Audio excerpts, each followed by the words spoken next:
మధ్యలో ప్రాంతాల మధ్యలో చిచ్చు పెట్టి విభజించి ఎన్నికల్లో నెగ్గాలి అని ఆలోచన చేస్తారు. అట్లయినా వాళ్ళకి ఎవరు దొరకలే.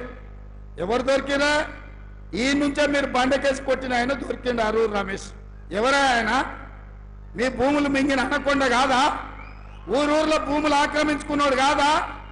అంగి మార్చి రంగు మార్చి జెండా మార్చి వస్తే ఈ వరంగల్ ప్రజల అమాయకుల గుర్తుపట్టారా? ఏ రూపంలో వచ్చినా ఏ ఏసమేసుకు వచ్చినా అరూరు రమేష్ను బండకేసి కొట్టేది గ్యారంటీ.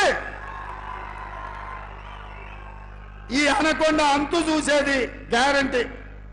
ఇవాళ భూములు ఆక్రమించుకునే ఆరూరు రమేష్ కావాలన్నా పేద ప్రజలకు వైద్యం అందించి డాక్టర్గా చదువుకొని రాణించి కరీం సిఆర్ఈ నుండి నీతి నిజాయితీని వారసత్వంగా తీసుకొని పేదలకు సేవలు అందించాలన్న ఆలోచనతోని ఇవాళ ఒక ఆడబిడ్డ మీ ముందుకు వచ్చింది.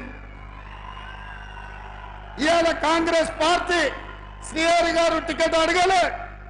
నేను ఈ వేదిక మీద నుంచి స్పష్టంగా చెప్పదలుచుకున్న ఈ రాష్ట్ర ప్రజలకు, సిఆర్ఈ గారు కాంగ్రెస్ ను సంప్రదించలే. నేనే స్వయంగా సిఆర్ఈ గారి దగ్గరికి మా పెద్దల్ని పంపించిన. ఎందుకంటే ఈ ప్రభుత్వంలో నిజాయితీ కలిగిన ప్రజలకు చిత్తశుద్ధితో సేవ చేసే నాయకులు నా ఎంబడి ఉంటే నా గౌరవం పార్టీ గౌరవం పెరుగుతుందని సిఆర్ఈ గారిని కాంగ్రెస్ లోకి తీసుకురండి, చదువుకున్న డాక్టర్ కావ్యను ఎంపీని చేద్దామని చెప్పి ప్రతిపాదన నేను పంపించిన.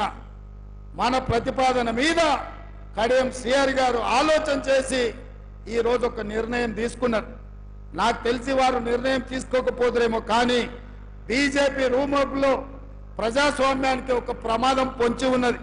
బీజేపీ ఇవాళ ఎస్సీ ఎస్టీ రిజర్వేషన్లు రద్దు చేసి రాజ్యాంగాన్ని మార్చేసి దళితుల మీద గిరిజనుల మీద దాడులు చేసి ఈ రోజు ఈ ప్రజాస్వామ్యాన్ని మీదనే దాడి చేసే ప్రయత్నం చేస్తుంది.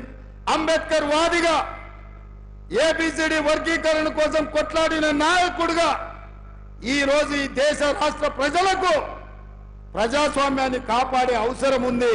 అందుకే గాంధీ కుటుంబం నాయకత్వంలో పనిచేయడానికి ఈ రోజు కడియం శ్రీహరి గారు ముందుకొచ్చారు.